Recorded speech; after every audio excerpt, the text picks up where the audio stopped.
اعوذ باللہ من الشیطان الرجیم بسم اللہ الرحمن الرحیم وَإِمَّا تُعْرِضَنَّ عَنْهُمُ ابْتِغَاءَ رَحْمَةٍ مِّن رَّبِّكَ تَرْجُوهَا فَقُل لَّهُمْ قَوْلًا مَّيْسُورًا وَلَا تَجْعَلْ يَدَكَ مَغْلُولَةً إِلَىٰ عُنُقِكَ وَلَا تَبْسُطْهَا كُلَّ الْبَسْطِ فَتَقْعُدَ مَلُومًا مَّحْسُورًا إِنَّ رَبَّكَ يَبْسُطُ الرِّزْقَ لِمَن يَشَاءُ وَيَقْدِرُ إِنَّهُ كَانَ بِعِبَادِهِ خَبِيرًا بَصِيرًا وَإِمَّا تُعْرِضَنَّ، اور اگر آپ اعراض کریں، اعراض کا معنی کہ آپ انکار کر دیں، آپ سے کوئی صدقہ خیرات مانگنے کے لیے آئے تو آپ اعراض کریں، انہم، ان سے،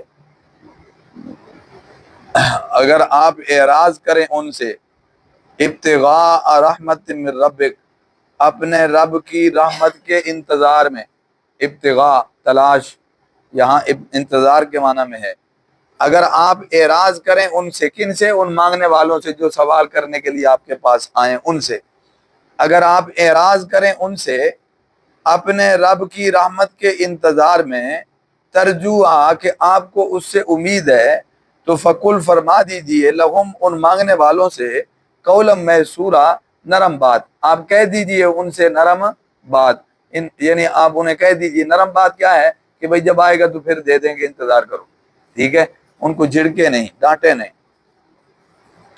وَلَا تَجْعَلْ يَدَكَ مَغْلُولَةً، اور آپ نہ بنائیں اپنے ہاتھ کو، مغلولتاً، بندھا ہوا، الی عنقک، کا اپنی گردن کی طرف، یہ بندھا ہوا ہوتا ہے، یہ بخیلی سے کنایا ہے، بخیلی کی طرف اشارہ ہے، ٹھیک ہے، کہ آپ نہ بنائیں اپنے ہاتھ کو بندھا ہوا گردن کی طرف، ولا تبسطھا کل البسط، اور نہ کھول دیں اس کو پورا کھول دینا، یہ سخاوت سے کنایا ہے، خرچ کرنے سے کنایا ہے، آپ نہ کھولیں اس ہاتھ کو، کل البسط، سارا کھولنا، پورا کھول دینا، فتقعد ملوما محسورا، فتقعد، تو پس بیٹھے رہیں گے یا بیٹھے رہ جائیں گے، ملومن، ملامت کیا ہوا، محسورا حسرت سے ہے، اس کا معنی کہ جب سب کچھ خرچ کر دیا جائے تو پھر بعض دفعہ حسرت ہوتی ہے کہ نہ خرچ کرتے تو اچھا تھا،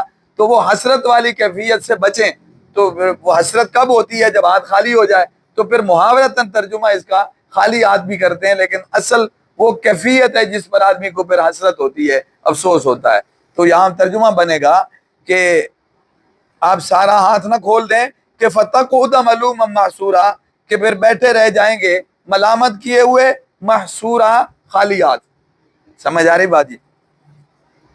ان ربک یبسط الرزق لمن یشاء ویقدر، بے شک تیرا رب کشادہ کرتا ہے رزق جس کے لیے چاہتا ہے، ویقدر، اور تنگ کرتا ہے، یعنی یہ کشادگی اور تنگی اللہ کے اختیار میں ہے، جس کے لیے چاہتا ہے کشادہ کرتا ہے، اور جس کے لیے چاہتا ہے تنگ کرتا ہے۔ انہ کان بعبادہ خبیرا بصیرا، بے شک وہ اپنے بندوں کی خبر رکھنے والا ہے، دیکھنے والا ہے، بے شک وہ اپنے بندوں کی خبر رکھنے والا ہے، بصیرا، دیکھنے والا ہے۔ توجہ فرما دیں۔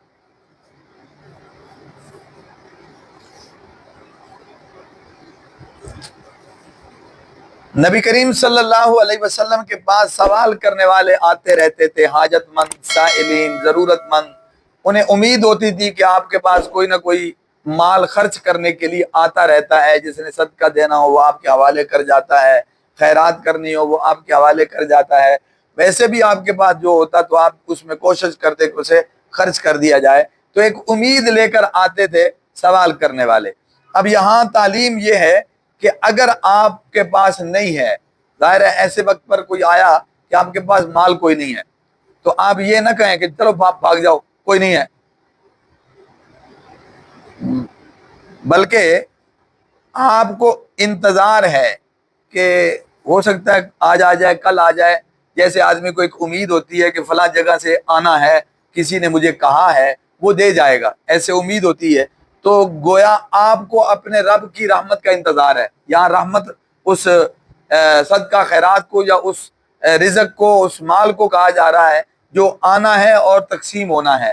تو اگر آپ کو اپنے رب کی رحمت کا اور آنے والے ہدایات، تحفہ، تحائف اور مال و متاع کا انتظار ہے، تو آپ ان سے کیا کہیں گے؟ آپ کو تو امید ہے کہ اللہ ضرور دیں گے، آج نہیں تو کل سلسلہ چل رہا ہے، تو آپ سے ایسی حالت میں جب کوئی سوال کرے کہ موقع پر آپ کے پاس موجود نہ ہو مگر آپ کو انتظار ہو اور امید ہو، تو آپ ان سے نرم بات کر دیں۔ وہ نرم بات کیا ہے؟ آپ انہیں فرما دیں کہ بھئی جب آئے گا تو پھر آ جانا، ابھی آیا نہیں ہے، یا کچھ چند دنوں کے بعد چکر لگا لینا، ابھی موجود نہیں ہے۔ تو گویا آپ ان سے نرم بات کر دیں، یہ نرم بات ہے کہ جی جب آئے گا تو دے دیں گے، اور یہ سخت بات ہے کہ بھاگ جاؤ اب کچھ بھی نہیں ہے۔ سمجھ آ رہی بات جی؟ یہ تعلیم رسول اللہ صلی اللہ علیہ وسلم کے واسطے سے آپ کی امت کو دی جا رہی ہے۔ وَلَا تَجْعَلْ يَدَكَ مَغْلُولَةً إِلَىٰ عُنُقِكَ، آگے پھر خرچ کے حوالے سے ایک تعلیم ہے کہ خرچ میں میانہ روی اختیار کرنی چاہیے، نہ تو بخیلی کرنی چاہیے کہ جہاں ضرورت ہو وہاں بھی آدمی خرچ نہ کرے، اور نہ فضول خرچی کرنی چاہیے کہ ضرورت سے زیادہ خرچ کر دیا جائے اور پھر آدمی خود ہاتھ ملتا رہ جائے اور پشیمان ہوتا رہے۔ تو فرمایا بعد میں افسردہ ہو کر بیٹھے رہنے سے بہتر ہے کہ پہلے ہی میانہ روی اختیار کی جائے اور مکمل طور پر اپنی ضرورت کبھی لحاظ نہ کیا جائے اور خرچ کر دیا جائے، یہ ٹھیک نہیں ہے۔ اس لیے رسول اللہ صلی اللہ علیہ وسلم کا عام طریقہ یہی تھا کہ آپ کے پاس کوئی آتا تو آپ اسے ترغیب یہی دیتے کہ اپنے لیے رکھ لو، بچوں کے لیے رکھ لو، تہائی حصہ چلو خرچ کر دو۔ تو یوں آپ صلی اللہ علیہ وسلم ترغیب دیتے تھے، آپ کی یہی کوشش ہوتی تھی۔ اس لیے کہ جائز تو ہے سارا مال خرچ کرنا، لیکن یقیناً ایسی کیفیت سے بچنا چاہیے کہ جس پر بعد میں آدمی پچھتاتا رہے۔ ہر آدمی ایسا نہیں ہے جس کو پچھتاوا نہیں ہوتا، بعض لوگوں کو پچھتاوا ہوتا ہے۔ اب ابو بکر صدیق رضی اللہ تعالیٰ عنہ مضبوط ایمان کے مالک تھے، انہوں نے سارا مال خرچ کیا، اور یقیناً باقی لوگوں کے ایمان اس درجے کے نہیں ہے، تو انہیں کہا جا رہا ہے کہ پھر سارا خرچ بھی نہ کرو۔ بخیلی بھی اچھی نہیں ہے کہ ہاتھ گردن پہ باندھ لو، مطلب یہ کہ بالکل ہی ہاتھ بند کر لو، اور یہ بھی اچھا نہیں ہے کہ ہاتھ کھولو تو اپنے ضرورت کبھی نہ رکھو، یہ بھی ٹھیک نہیں ہے، بلکہ درمیانی چال چلو کہ دوسرے کی ضرورت بھی پوری ہو جائے اور اپنی بھی ضرورت پوری ہوتی رہے۔ اپنے آپ کو بالکل محتاج بنا دینا اور خرچ کر دینا، یہ ہر آدمی کی جو ہے نا وہ طاقت نہیں ہے۔ لہذا یہاں ترغیب یہ دی جا رہی ہے کہ اپنا ہاتھ بندھا ہوا بھی نہیں ہونا چاہیے اور پورا کھلا ہوا بھی نہیں ہونا چاہیے کہ بعد میں آدمی اپنے آپ کو ملامت ہی کرتا رہے اور اپنے آپ کو جو ہے نا وہ کوستا رہے۔ تو اس سے بہتر ہے کہ میانہ روی اختیار کریں۔ اور ان ربک یبسط الرزق لمن یشاء ویقدر، اس آیت کو دیکھیں کہ یہ تیرا رب جس کو چاہتا ہے رزق کشادہ کر دیتا ہے، جس کو چاہتا ہے تنگ کرتا ہے۔ تو اس کا تعلق پچھلی دونوں باتوں سے، مطلب یہ ہے کہ خرچ کریں اللہ اور دے گا، اللہ کشادہ کرنے والا، خرچ کرو اللہ اور دے گا۔ اور دوسرا مطلب یہ ہے کہ بھائی اگر تم خرچ کرتی بھی رہو نا تو تم غربت نہیں ختم کر سکتے۔ یہ اللہ کا نظام رہنا ہی رہنا ہے کہ اللہ جس کا رزق چاہتا ہے تنگ کر دیتا ہے۔ تو جب اللہ تنگ کرے تو تم کیسے کشادہ کر سکتے ہو؟ ساری دنیا میں سخاوت کرتے رہو تب بھی۔ تو معلوم ہوا میانہ روی اختیار کرنی چاہیے۔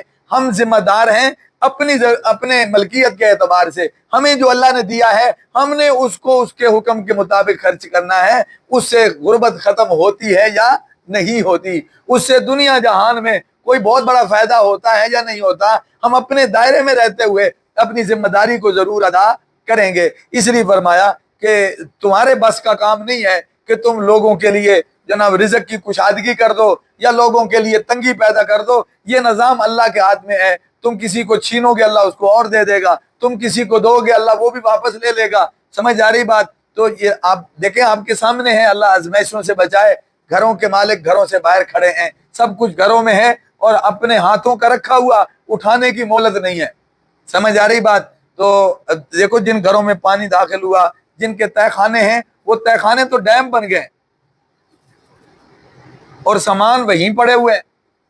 تو اس لیے جب یہ معاملہ سارے کا سارا اللہ کے اختیار میں، اللہ آزمائش سے بچائے، اللہ امتحان سے بچائے، اللہ ان ابتلاؤں سے ہم سب کو بچائے۔ مطلب یہ بات کرنے کا ہے کہ یہ اختیار اللہ کا ہے کہ ہم کسی کو دے کے بھی امیر نہیں کر سکتے، ہم کسی سے چھین کے اس کو غریب بھی نہیں کر سکتے، ہم نے صرف اپنا فریضہ ادا کرنا ہے۔ اس لیے فرمایا کہ رزق کشادہ کرنے والی ذات بھی اللہ کی ہے اور تنگ کرنے والی ذات بھی کیا ہے؟